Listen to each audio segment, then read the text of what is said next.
By attending this meeting, you also consent to any of your questions. You will also be on the training. So, but I love a lot of interactions. I encourage it. There are only 27 of us, so it's an intimate training, and I welcome any and all questions. This is our training agenda today.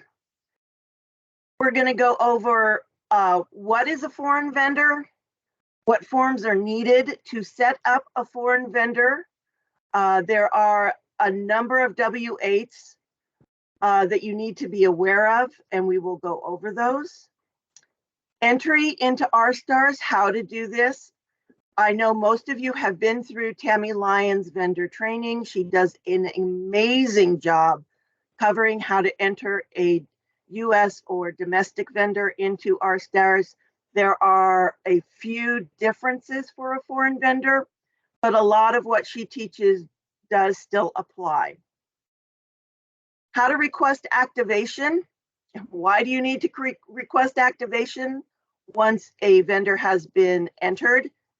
And when to request activation is all gone over, especially what form to use, because this is not the same form that domestic or US vendors are use. There are some questions that you will need to ask. Foreign vendors and IRS reporting. I know this isn't necessarily near and dear to the agency's hearts, but I believe you need an understanding of what the end goal is and why we ask specific things. Illustration, I'm illustrating the differences between what a foreign vendor and US vendors and how they are handled within SFMS and within the SFMA system, our R-Stars. And then miscellaneous information, we're gonna go over payments methods available for foreign vendor, different timelines, because timelines are involved in foreign vendor, and then questions and wrap up. So that's today's training. It should take about an hour. So not an hour and a half unless you guys have a lot of questions. And like I said, I welcome it. I love the interaction. Okay, what is a foreign vendor? Quick definition on a foreign vendor is it's an individual, business, or government that are outside the USA. Foreign vendors, now that's not always true. We do have foreign vendors that are within the US, so sometimes they hide. We have students that come in on specific work visas who that visa allows them to work, or it's part of their studies in the US to put in some certain work. It's part of their program. So they have to be on a specific visa. If businesses are foreign government, not unlike US entities that go overseas, there are foreign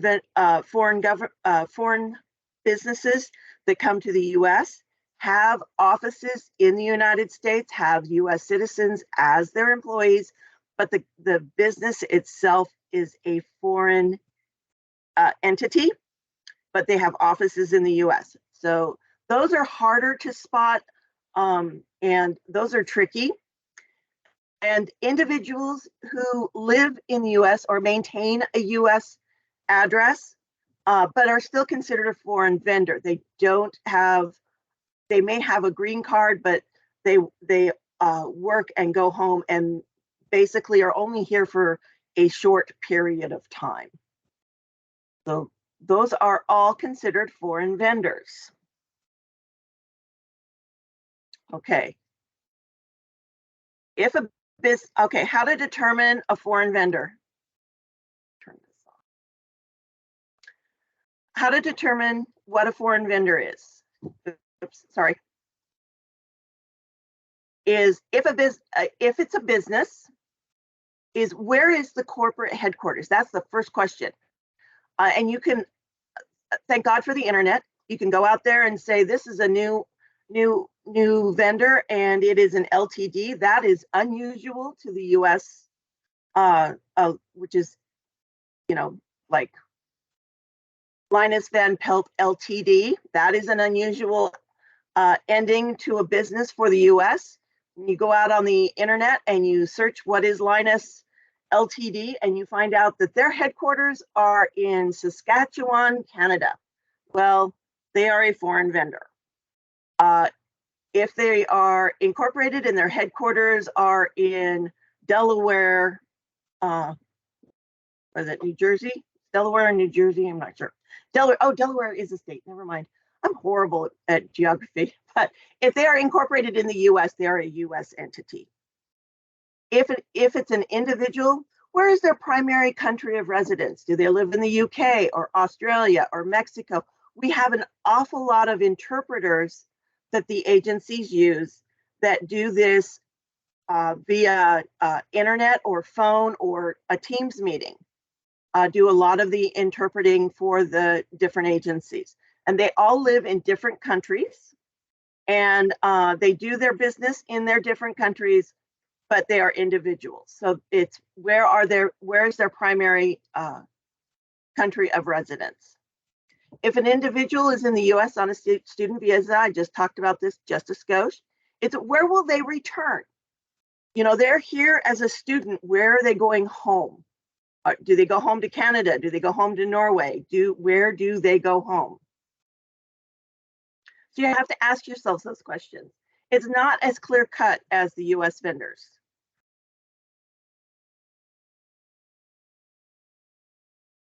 Okay, what is not considered a foreign vendor, because they, even though they are not within the 50 US states, it's if an individual or business government is considered a US territory.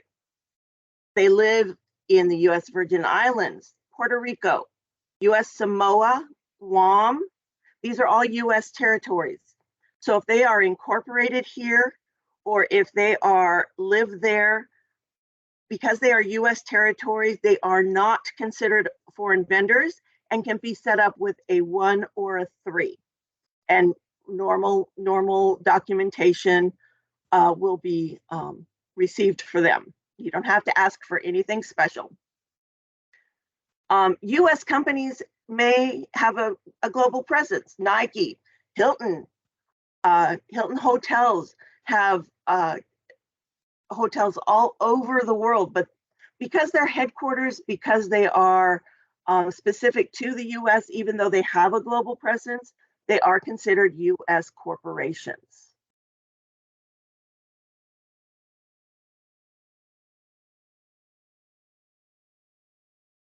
Okay. This is the fun part. This is the part that is probably the trickiest. IRS documentation for foreign vendors. Whereas the US vendors only have one document that they need to be worried about, which is the W-9, because we do not send out requests for anybody with a Social Security number. W-9s are sent out for domestic vendors. We have 5 different forms depending, and they are specific to the entity type or the vendor type for foreign vendors. The most common I see coming across my desk is W-8-BEN, which is for an individual only.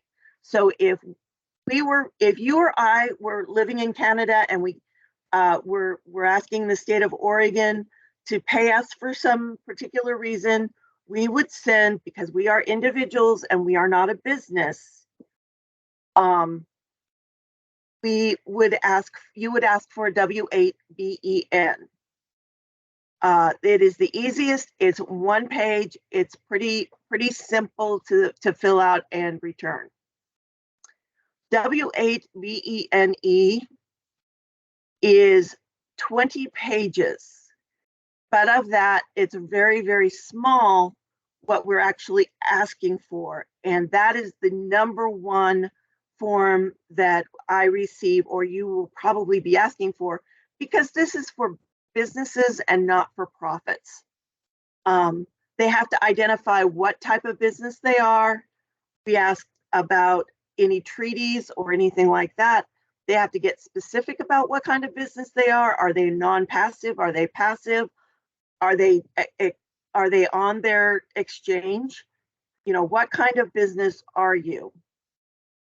The ECI are for those businesses that are a foreign business with an American presence. So they maintain offices in the United States, whether it's in New York or Chicago or San Diego or Los Angeles. They are a foreign national business, but they have a presence in the United States. The W8IMY is for a foreign intermediary or flow through. I have honestly, in all of my years, I've never seen one of these come across my desk, but just in case you have a flow through or an intermediary, you need to be, this is the type of form to send. If you have one of those, please contact me. I will absolutely get you the documentation for that. Not only the most recent form, but the instructions as well. The W8EXP is for foreign governments and universities. So if I was the Department of Forestry and I was to have, Canada sends a lot of speakers down to forestry for education purposes, specifically Nova Scotia for some reason, University of Nova Scotia came across my desk last year. They would fill out the EXP. It's for a foreign government or university. But those are the 5 forms that the US government is asking us to receive and have completed for audit purposes if they come in and have any questions regarding any payments to foreign government. It all, frankly speaking, hinges and starts with the document. What kind of document and what information are we going to receive? Any questions? No? Okay. Great. Thank you.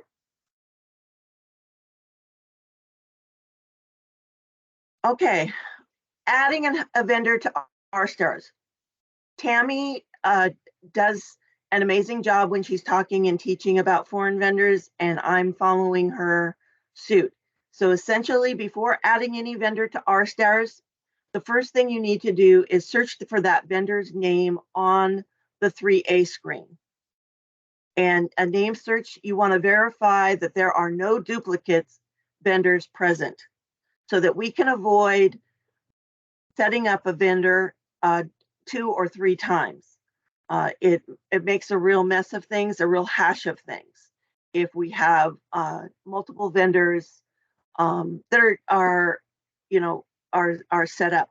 It's a little harder to do that when you're doing it for domestic vendors. We have things in place, but it is oh so easy on a foreign vendor to get duplicates set up.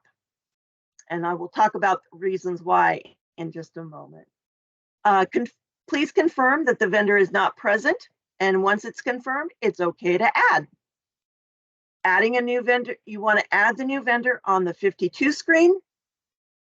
And note when entering addresses, try to abbreviate streets, roads, and highway where you can. Also, please don't use punctuations like hyphens, slashes, commas, periods, those kinds of things. I may add them. I have been known to take some of those kind of superfluous characters out of the address.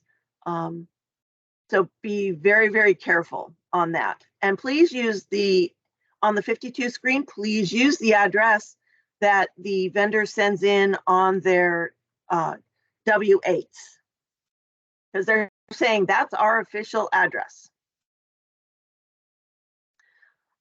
This is the 52 screen, a blank 52 screen. So this is what you're facing when you're being asked to put in a foreign vendor, and this is probably where most people panic because they're like, oh my gosh, I don't know where to go from here. But you will understand in just a moment.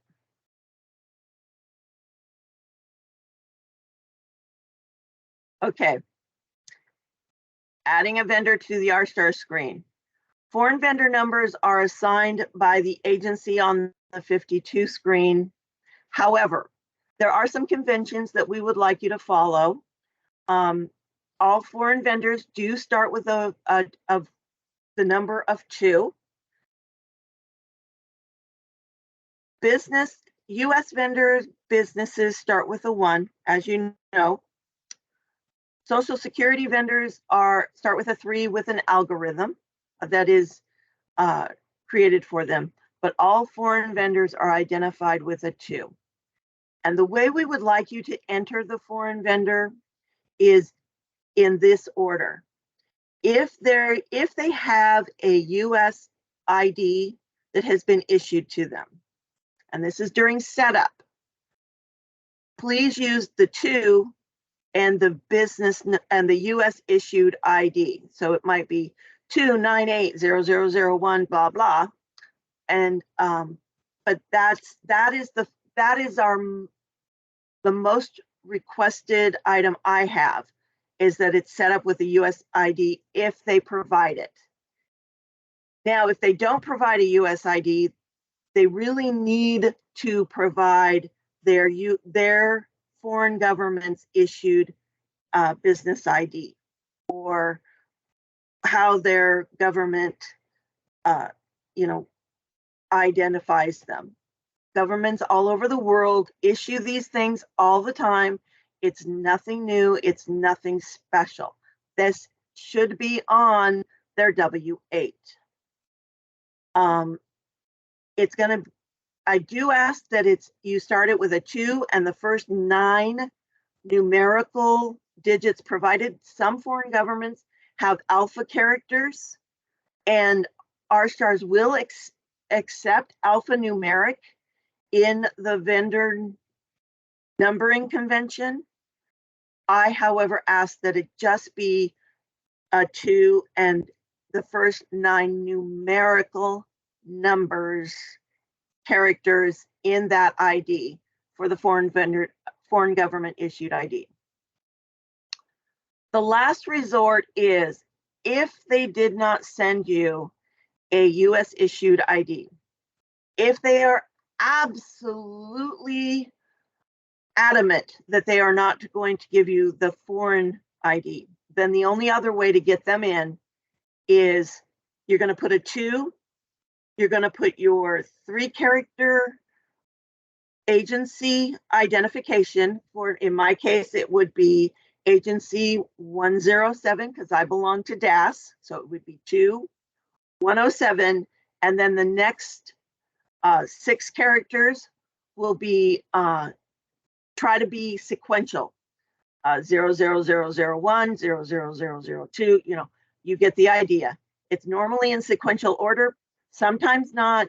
Different agencies have different numbering conventions, but the 2 agency number and then whatever numbering convention your agency uses is how to get those in. And by adding the 2 and the numbers, that's automatically going to populate and let me go back. This is automatically going to pop, those 9 characters are going to automatically go into this tin field on the 52 screen. And then type in the name of the business, type in the name control, that's the 4 characters, first 4 digits in the vendor's name. This is just like adding a vendor normally is. You're going to want to have a vendor type of 5. The 1099 indicator you want as Y. The FEI and SSN field is going to be O, not 0, but O for other. So it's not going to be an F or a S. If they do provide you with an EIN, a US issued EIN, you can put F there, but O is what you're going to, it's going to be the more common answer to that field. Reason code is always add. Ownership code is R. Julie, I saw a question come up. Yes, and I'm going to respond in chat, or you want to take it now? I was just going to respond in chat. Okay. I'll sorry, squirrel. Anyway, I apologize for the break. Ownership code is R. City and province, if appropriate, postal and zip code are all on an address line. So how you would normally put it if their street address was 14853 Ottaway Road Northeast. The next line would be the city, the province, the zip code. So, you know, Victoria, BC, then their zip code. I know that's counterintuitive, but that's where that needs to be. Then the city field, type in the country. So where it says city, type in Canada, if that's appropriate. In the country, type in Canada. And then the bits between, which are the two field state field and the 9-digit zip code field, you want to fill in all X's. So basically, when you're looking at it, what you're going to see is you're going to see the vendor and then hit F10 to save. The vendor field is going to look like you've got your two. In this case, there's a EIN, your name control. Also, you want to fill in your search fields. I forgot that, sorry. Any search fields. Ownership vendor type is 5, ownership is R, 1099 is Y, FEI, SSN in this case is other, even though there is a US ID. You will notice the address is their drive and Waterloo, Ontario. So Waterloo, Ontario, zip code. City is the country. State and zip are all X's, and country is Canada. And this, by saving it, is going to go into our status.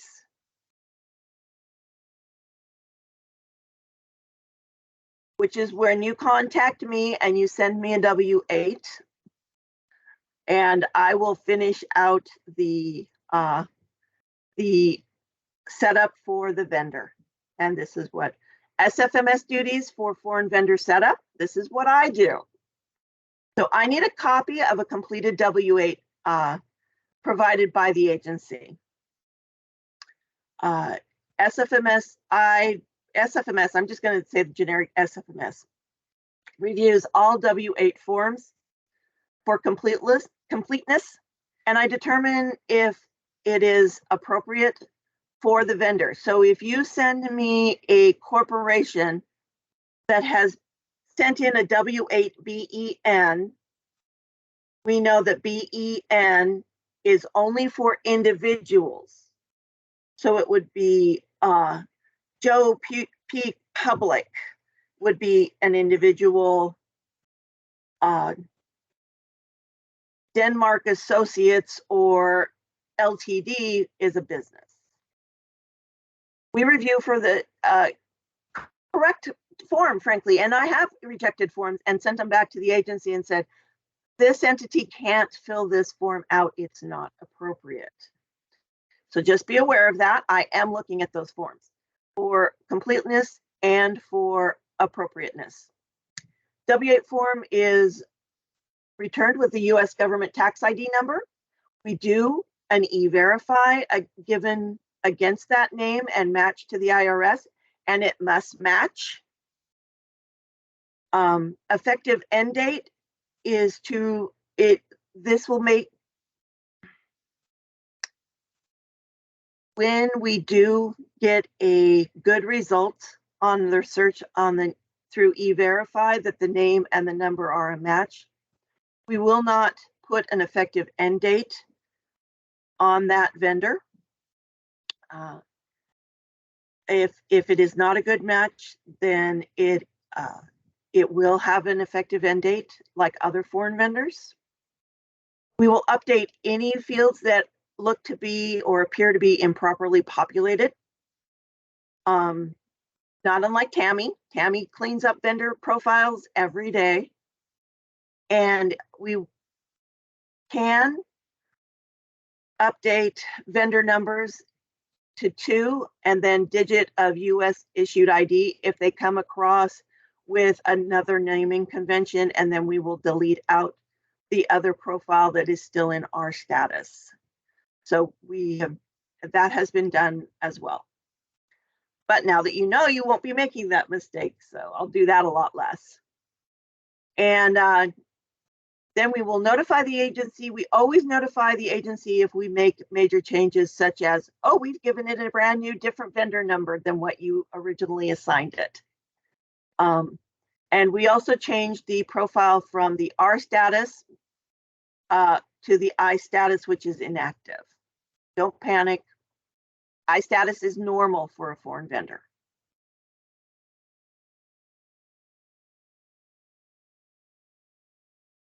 Oh, sorry.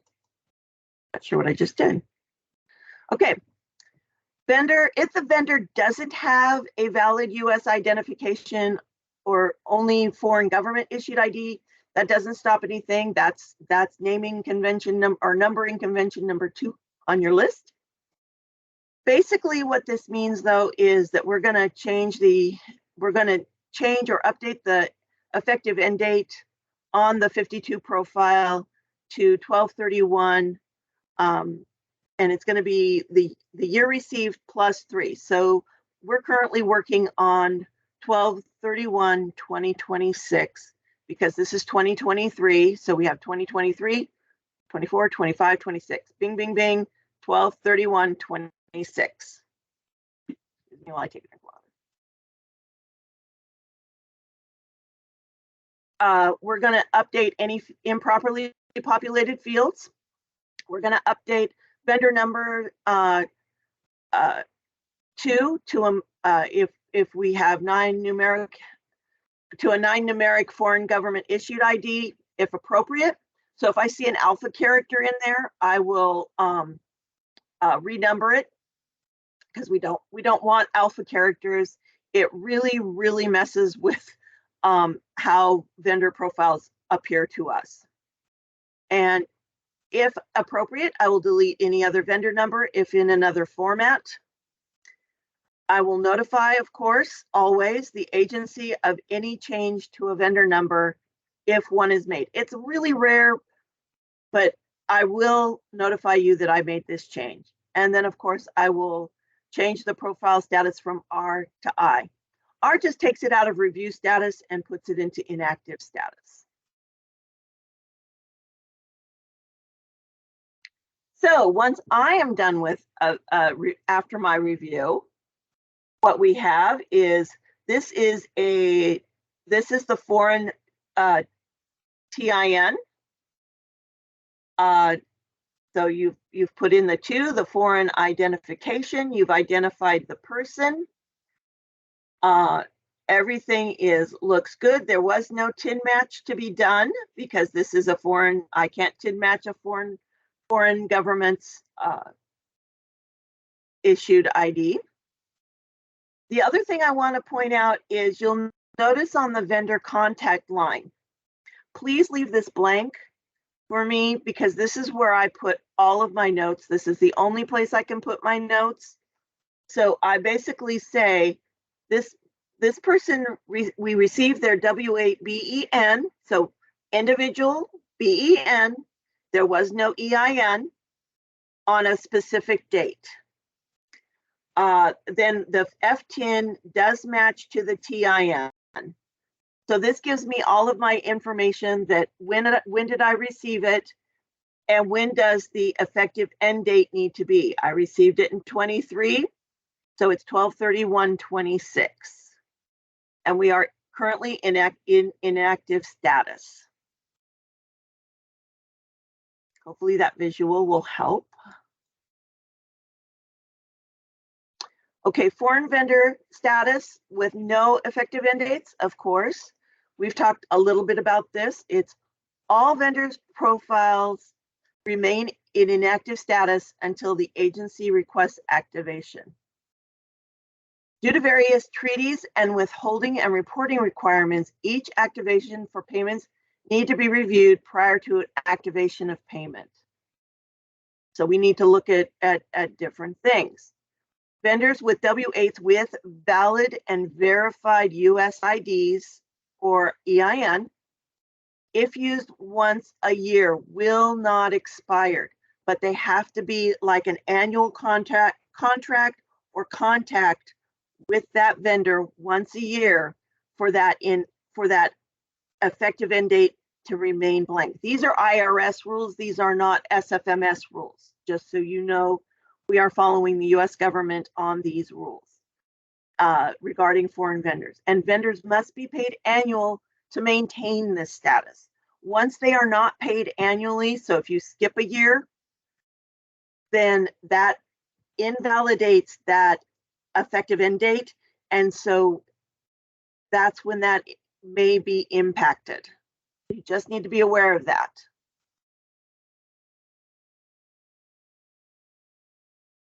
So on the flip side of that, foreign vendor status with effective end dates. These are if a vendor with a valid or verified EIN skips a payment year. The W-8 can be deemed to have expired if it was received greater than 3 years in the past. So that, remember that the vendor contact line that I was talking about? If that had been, say, 2019, and we hadn't received any, and we skipped a payment year, that potentially could force the agency to go back and render it would render the profile inactive until we get an updated W-8.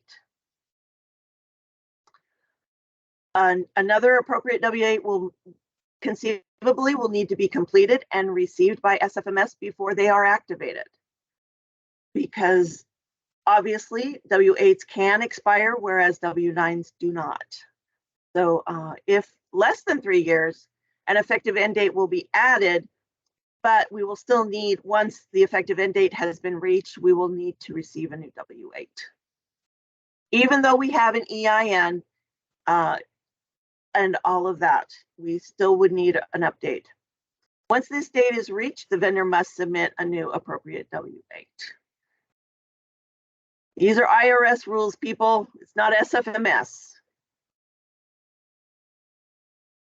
Okay, obviously, since you know the foreign vendors are maintained in an active status on the system, you're going to have to request activation every time you want to pay the vendor. So we're going to have you ask who, why, what, and where.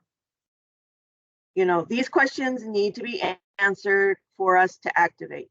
We won't activate unless we have the answer. You know, who do you want to pay? Why is the agency paying them? Did they provide services or did they provide supplies? And this is the key question. Not only what were the services or supplies, and please be descriptive, because you know I'm always curious and nosy. I want to know what is this? If it is services, where were these services provided?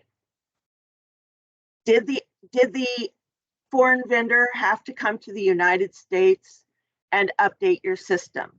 Did they come and do some training? Did they fly over the continental United States to do some scanning? Did they come into offshore into Oregon waters or US waters and do a fish count or sonar or anything else? Where did these were these performed, or did they stay home and do everything over Teams or Zoom or any other platform? Where were the workers? Did they come here, land, sea, or air, or did they stay home?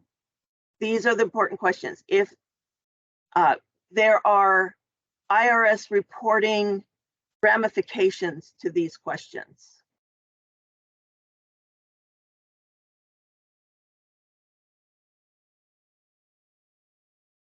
Okay, like requesting activation and why does it matter? Like US vendors, SFMS is responsible for completing income information returns for foreign vendors. These are on a 1042S form or a 1042 form for the US government, IRS.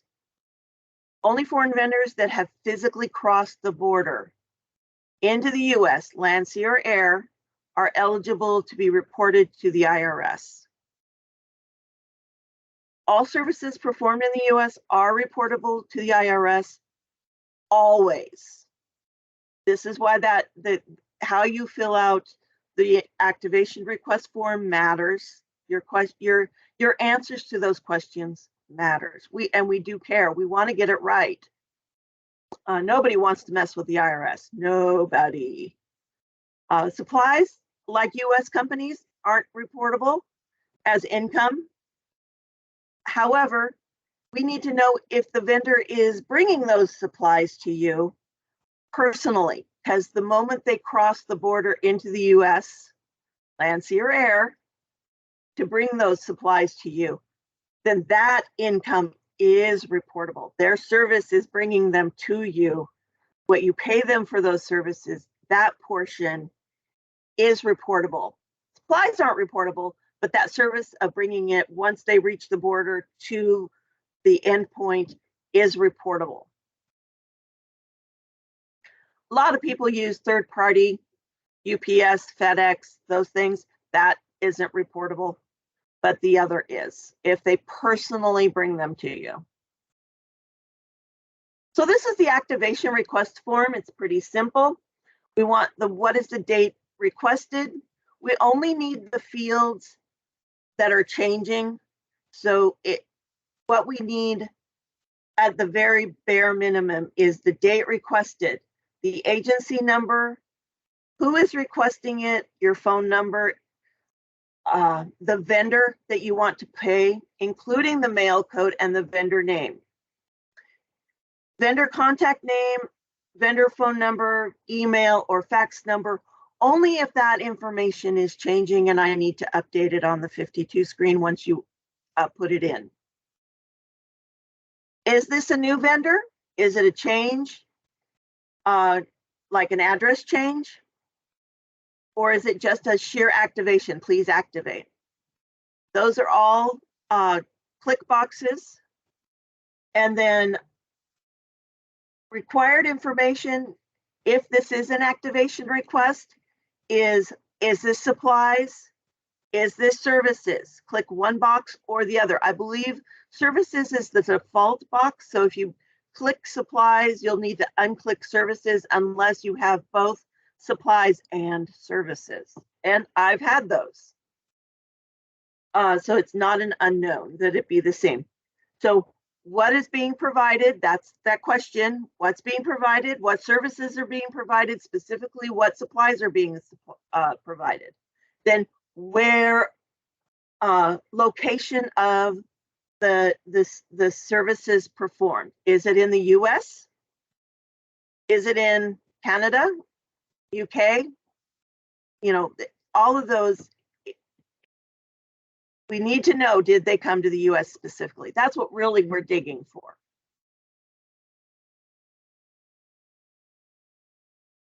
We've tried to make that form very, very easy, and hopefully it is for most of you.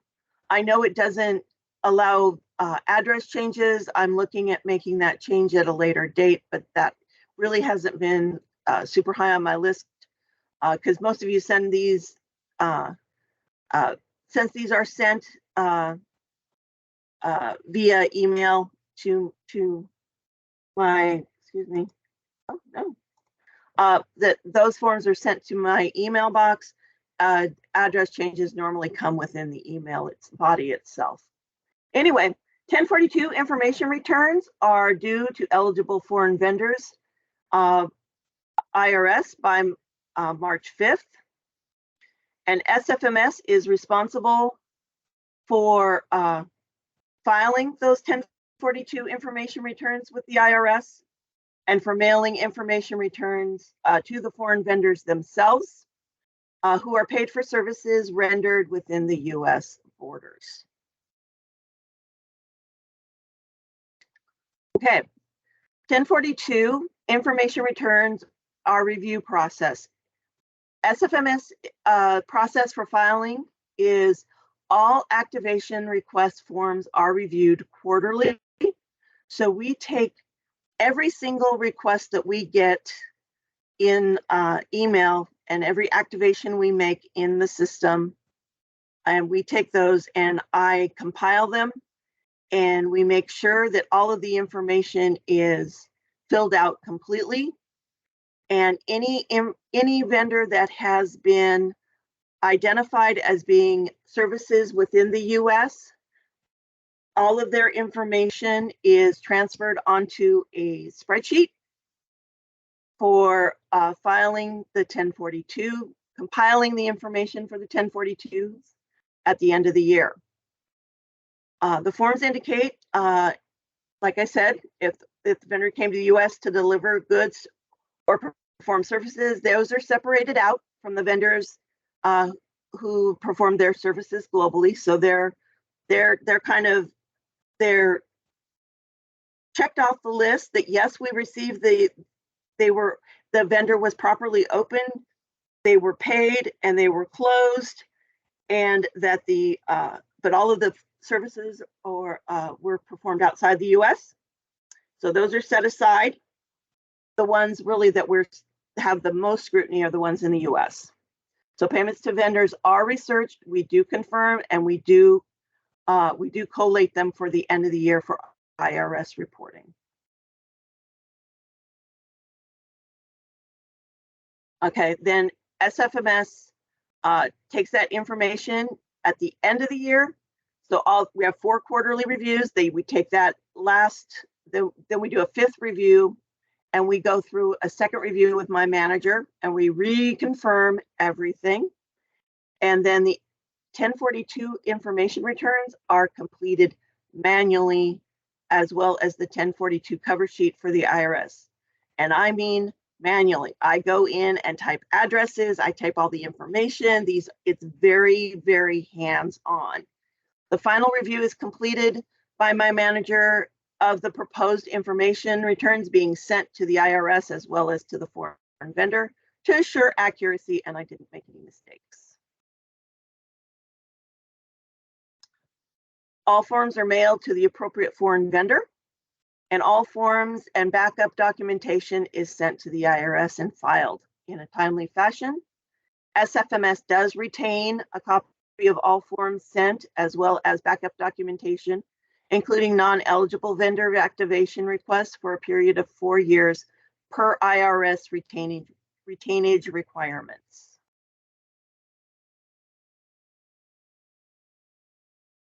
Okay, the differences between a foreign vendor and a US vendor. The number of forms, we've already kind of gone over this. The type of form is the foreign vendor has a W-8.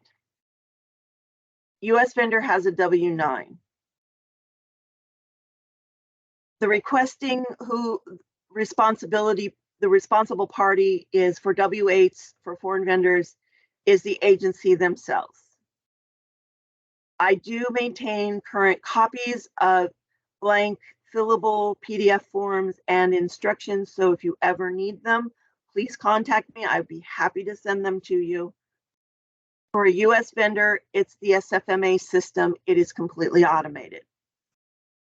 Expiration on the form, foreign vendor W-8s do expire if they do not have a EIN and you pay them every year.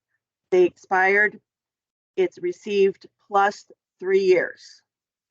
US vendors, once they're entered, they are not only always active, but it's considered always valid unless they change the type of vendor, type of business they are. A vendor may come in as a social and being paid on their social, and then they get an EIN. So once they get that EIN, they turn from a 3 vendor to a 1 vendor. Foreign vendors are always 2 vendors, always. There is no other vendor. Doesn't matter if you're an individual, doesn't matter if you're an entity, you're always a 2. But we also, their W-8s do expire, and we do request updated versions of them. So activation status on a foreign vendor will always be inactive. So you always need to fill out a foreign vendor change request form for every payment you make. If the vendor is active and you see they're active, please, please, please just send in a form, because I will probably be coming back and saying, hey, I opened this vendor for this agency. However, I see you've made a payment. I now need a form from you.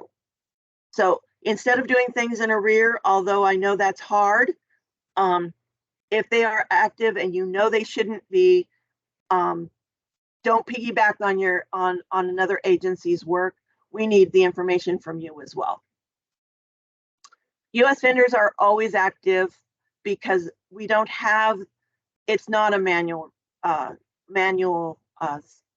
way to collate the information for IRS information returns.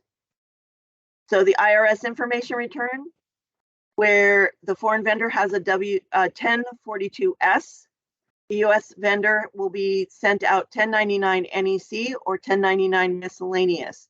A lot of you have been working with me throughout this tax season, so you're very acquainted with the 1099 NEC and miscellaneous vendors. You also know that the information coming out of the system to send to the IRS system for the US vendor is automated, and it runs smoothly through the SFMA programming. However, foreign vendors is a very, very, very manual process. We're asking you to send in a foreign vendor request for every payment you make for us to open and close those vendors.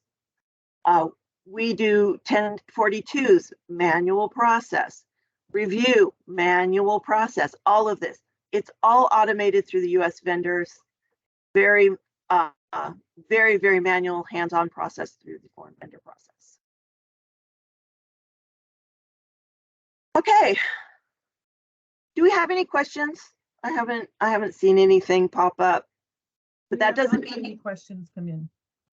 But that doesn't mean they don't have questions. I can't be running so smooth, either that or I'm explaining it very, very well.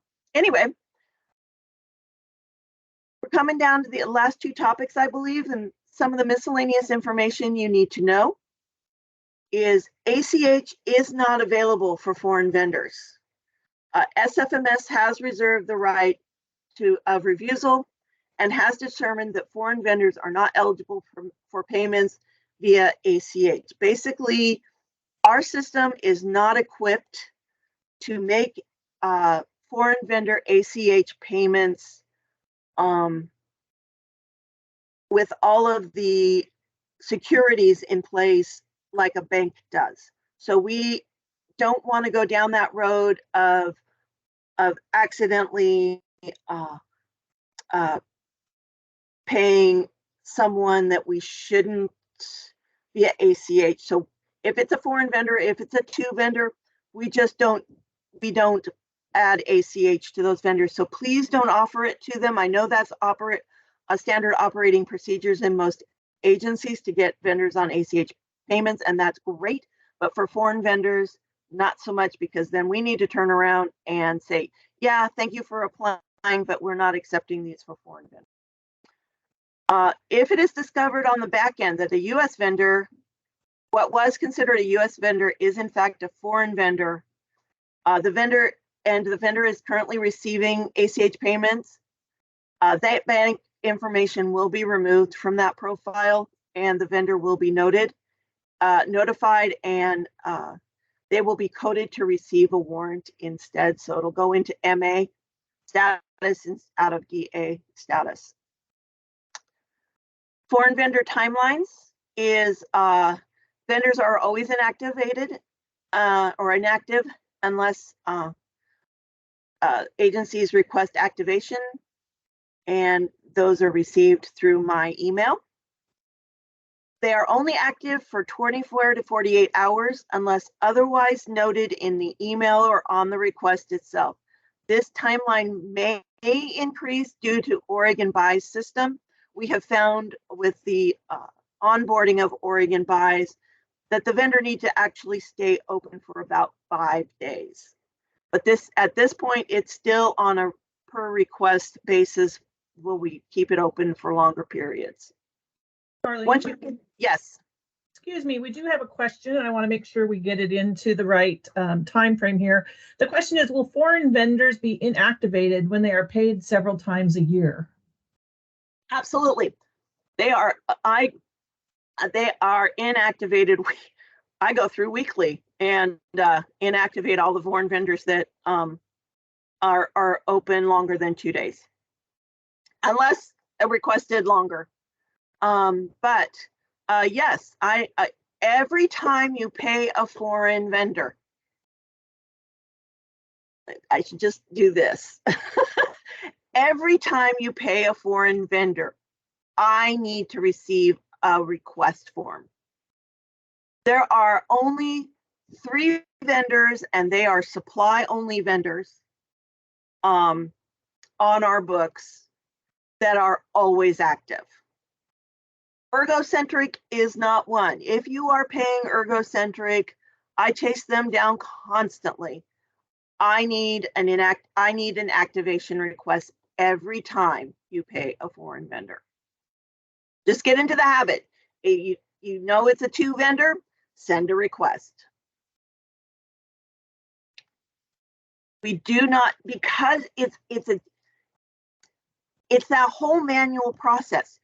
If SFMA or RSTARS, I'll just call it RSTARS, that's how everybody knows it. If RSTARS had an automated way to do the 1042s,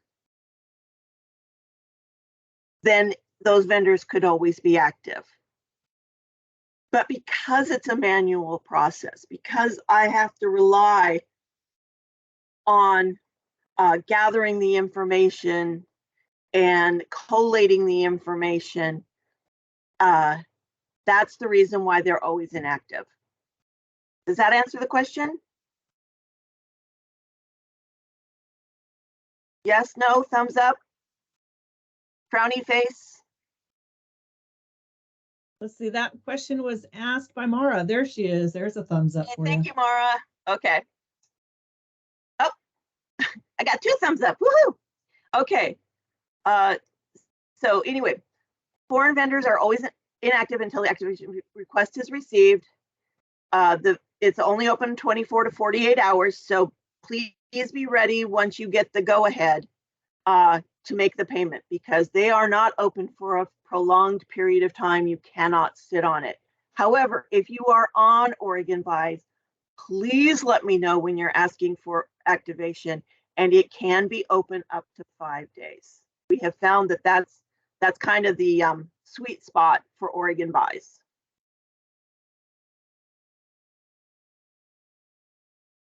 Okay, so basically, I am your main contact for foreign vendor. Please send all activation requests directly to my email.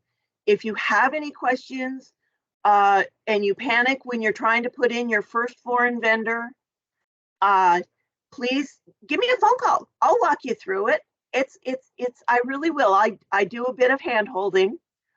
All foreign vendor change requests should be sent directly to my email address.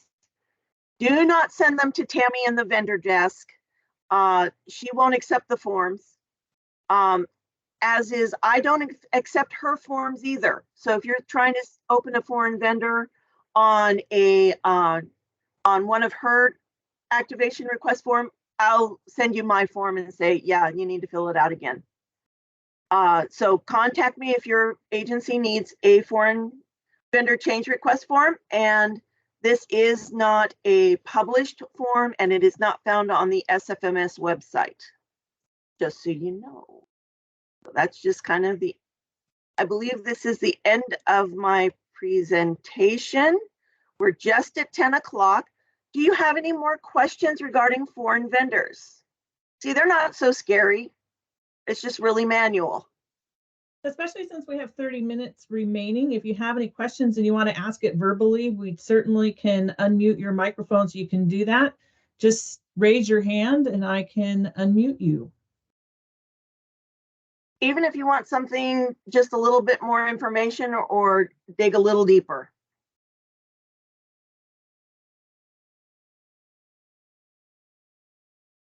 Did this class fulfill your expectations? Any thumbs up on that? Oh, we got a hand up. I got a lot of yeses on that question. Julie, there's someone with a hand up. It's me, Mara. Oh, hi.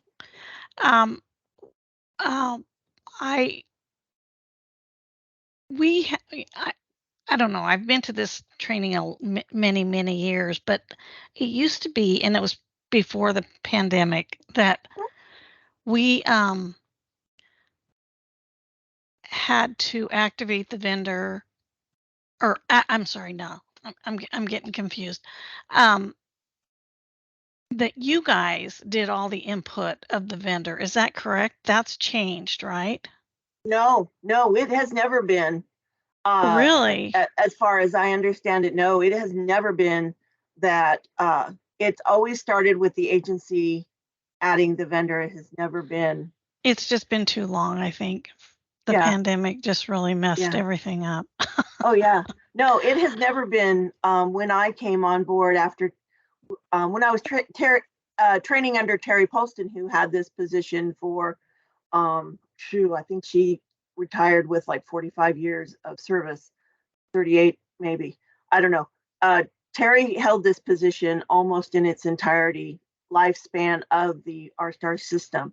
And no, she told me very clearly, agencies have to put them in, and then we come in after the fact and clean them up.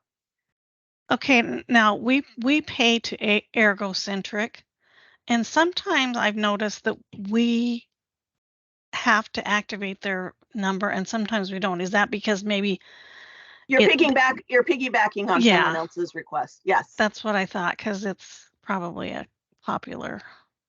But do I still need to send you a request even though? Yes, please. Okay.